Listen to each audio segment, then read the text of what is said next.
Tigger Tales by A. Milne. Illustrated by Ernest H. Shepard.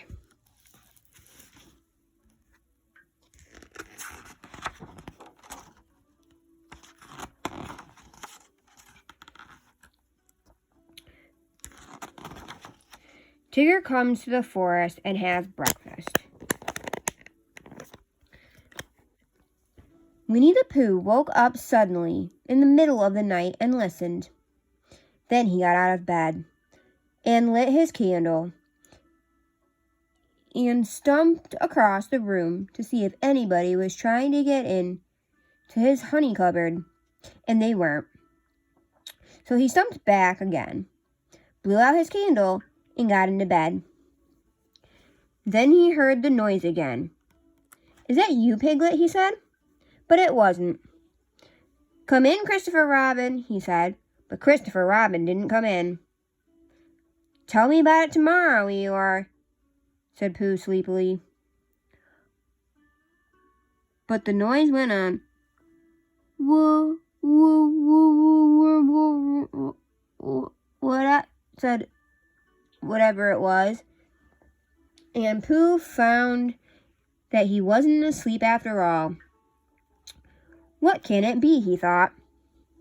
There are lots of noises in the forest, but this is a different one. It isn't a growl, and it isn't a purr, and it isn't a bark, and it isn't the noise you make before beginning a piece of poetry, but it's a noise of some kind made by a strange animal. He's been making it outside my door, so I shall get up and ask him not to do it." He got out of bed and opened his front door. "Halloo," said Pooh, in case there was anything outside. "Halloo," said whatever it was. "Oh," said Pooh, "halloo." "Halloo." "Oh, there you are," said Pooh. "Halloo, halloo," said the strange animal, wondering how long this was going on.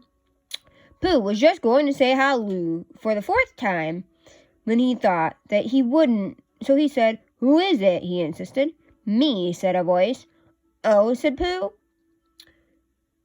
"Well, come here." So whatever it was came here, and in the light of the candle, he and Pooh looked at each other. "I'm Pooh," said Pooh. "I'm Tigger," said Tigger.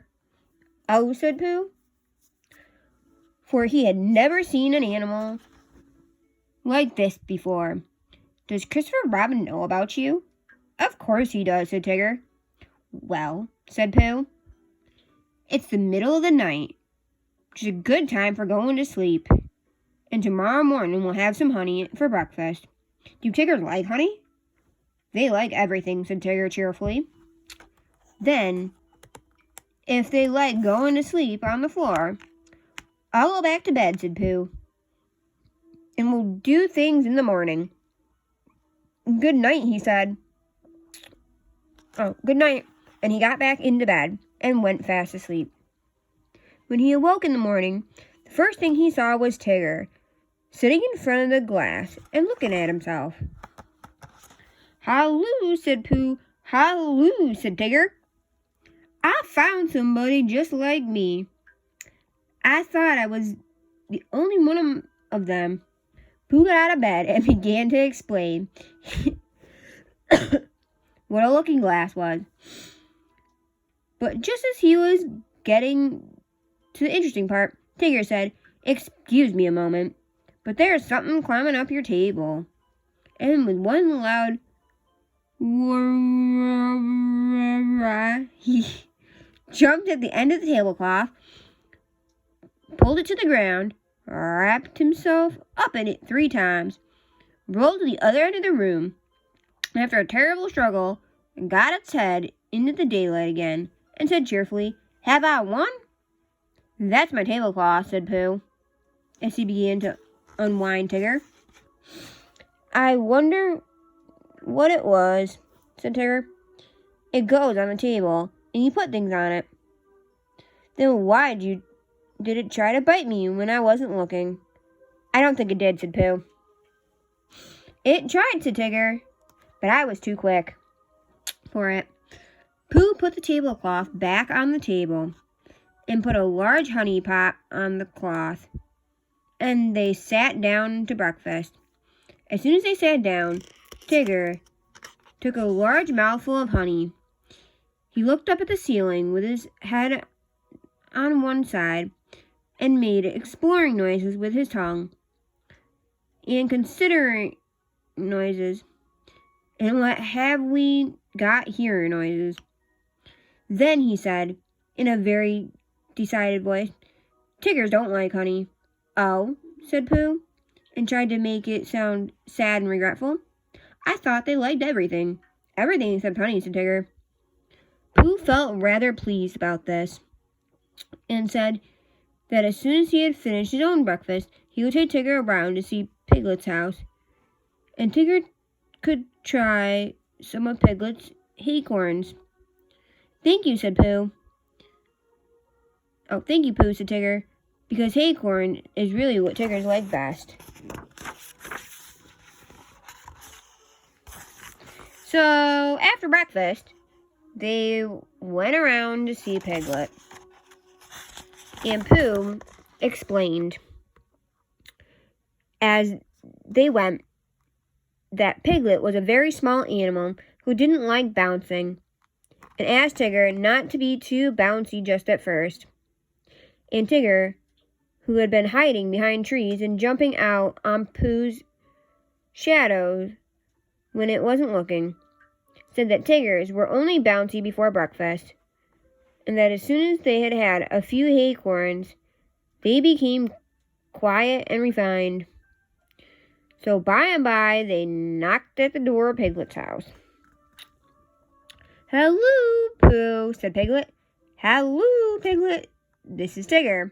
Oh, is it? Said Piglet. And he edged around to the other side of the table. I thought Tiggers were smaller than that. Not the big ones, said Tigger. They like acorns, said Pooh. So that's what we've come for, because poor Tigger hasn't had any breakfast yet. Piglet pushed the bowl of acorns towards Tigger and said, help yourself. And then got close up to Pooh and felt much braver and said, so you're Tigger? Well, well, in a careless sort of voice, but Tigger said nothing, because his mouth was full of acorns. After a long munching noise, he said, or years. And when Pooh and Piglet said, what? He said, Scoozer, and went outside for a moment. When he came back, he said firmly, Tiggers don't like acorns. But he said they liked everything except honey, said Pooh. Everything except honey and acorns, explained Tigger. When he heard this, Pooh said, okay, I see, said Piglet, who was rather glad that Tiggers didn't like acorns, said, what about thistles? Thistles, said Tigger? Is that what Tiggers like best? Then let's go along and see Eeyore, said Piglet. So the three of them went, and after they had walked and walked and walked, they came to the part of the forest where Eeyore was. Hello, Eeyore, said Pooh. This is Tigger. What is? Said Eeyore. This, explained Pooh and Piglet together, and Tigger smiled his happiest smile and said nothing. Eeyore walked all around Tigger one way, then turned and walked all around him the other way. What did you say it was? He asked. Tigger. Ah, said Eeyore. He's just come, explained Piglet. Ah, said Eeyore again. He thought for a long time and then said, when is he going?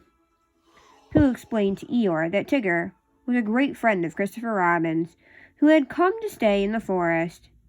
And Piglet explained to Tigger that he mustn't mind what Eeyore said, because he was always gloomy And Eeyore explained to Piglet that on the contrary, he was feeling particularly cheerful this morning. And Tigger exclaimed to anybody who was listening that he hadn't had any breakfast yet. I knew there was something, said Pooh. Tiggers always eat thistles, so that's why we came to see you, Eeyore. Don't mention it, Pooh. Oh, Eeyore, I didn't mean that. I didn't want to see you. Quite. But your new stripy friend, naturally, he wants his breakfast. What did you say his name was? Tigger. Then come this way, Tigger. Eeyore led the way to the most thistly-looking patch of thistles that ever was and waved a hoof at it. A thistle patch I was keeping for my birthday, he said. But after all, what are birthdays? Here today and gone tomorrow. Help yourself, Tigger. Tigger thanked him and looked a little anxiously at Pooh. Are these really thistles? He whispered. Yes, said Pooh. What Tiggers like best. That's right, said Pooh. I see, said Tigger. So he took a large mouthful and gave a large crunch. Ow, said Tigger. He sat down and put his paw to his mouth. What's the matter? Asked Pooh. Hot, mumbled Tigger. Your friend, said Eeyore, appears to have bitten a bee.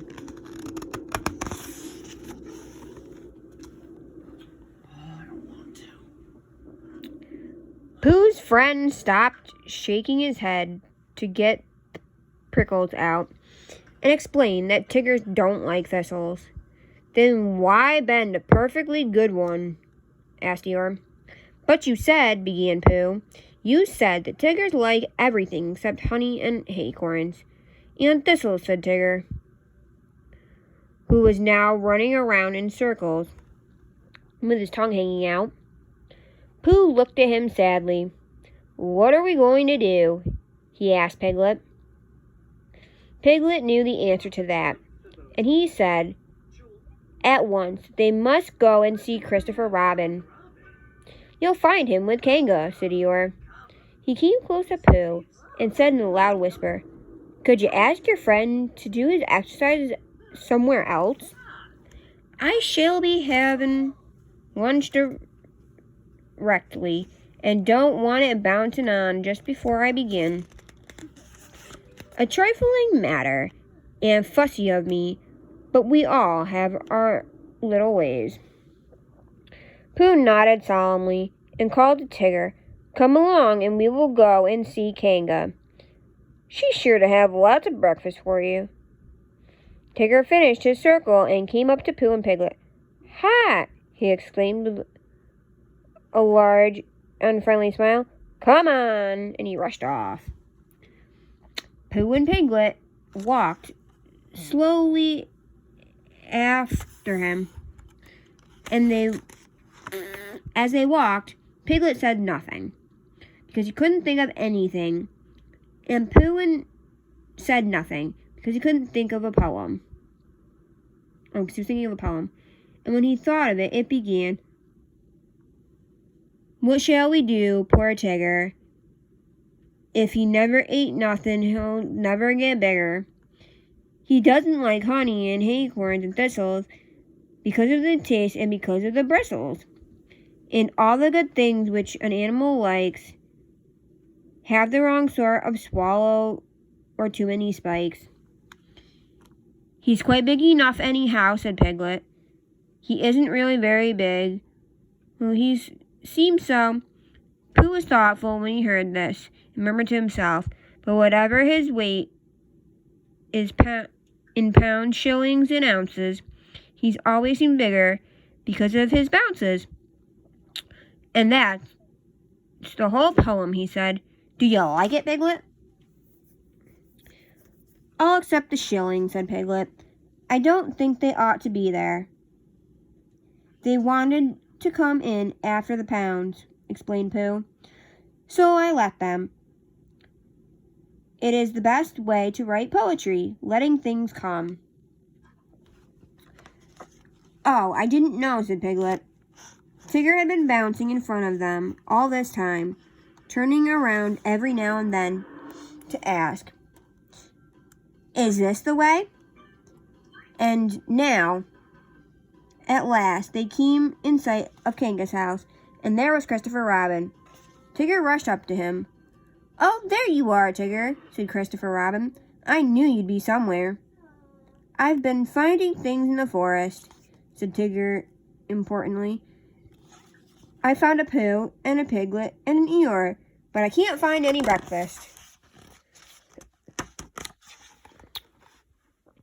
Pooh and Piglet came up and hugged Christopher Robin and explained what had been happening. "Don't you know what Tigger's like?" asked Pooh. "I expect if I thought very hard, I should," said Christopher Robin. "But I thought Tigger knew." "I do," said Tigger. "Everything there is in the world except honey, acorns, and what were those hot things called? Thistles. Yes, and those." "Oh, well then, Kanga can give you some breakfast." So they went into Kanga's house. And when Roo had said, "Hello, Pooh," and "Hello, Piglet," once, and said, "Hello, Tigger," twice, because he had never said it before, and it sounded funny, they told Kanga what they wanted, and Kanga said very kindly, "Well, look in my cupboard, Tigger, dear, and see what you'd like," because she knows at once. However big Tigger seemed to be, he wanted as much kindness as Roo.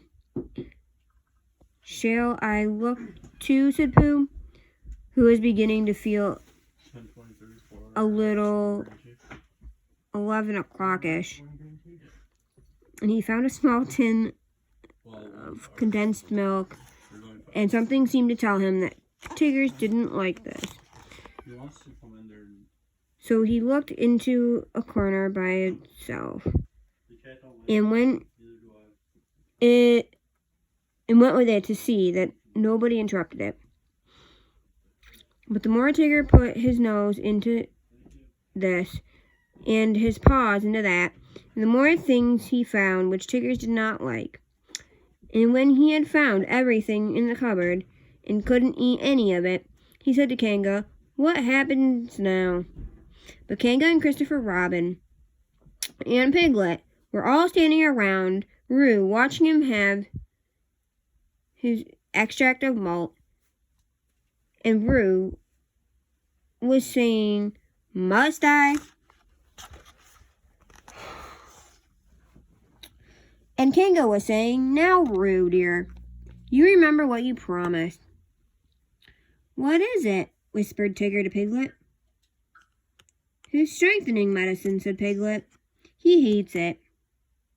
So Tigger came closer and leaned over the back of Roo's chair, and suddenly he put out his tongue and took one large gallop, and said with a sudden jump of surprise, "Kanga," said, "Oh!"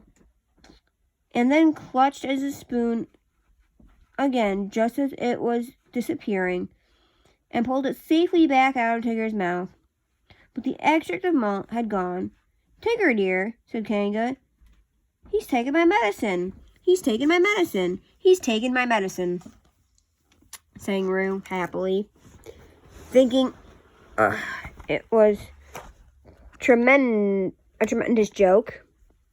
Then Tigger looked up at the ceiling and closed his eyes, and his tongue went round and round his chops, in case he had left any outside. And a peaceful smile came over his face and said, "So that's what Tigger's like," which explains why he always lived at Kanga's house afterwards in the extract of malt for breakfast, dinner, and tea. And sometimes when Kanga thought he wanted strengthening, he had a spoonful or two of Roo's breakfast after meals and medicine. "But I think," said Piglet to Pooh, "he's been strengthened quite enough."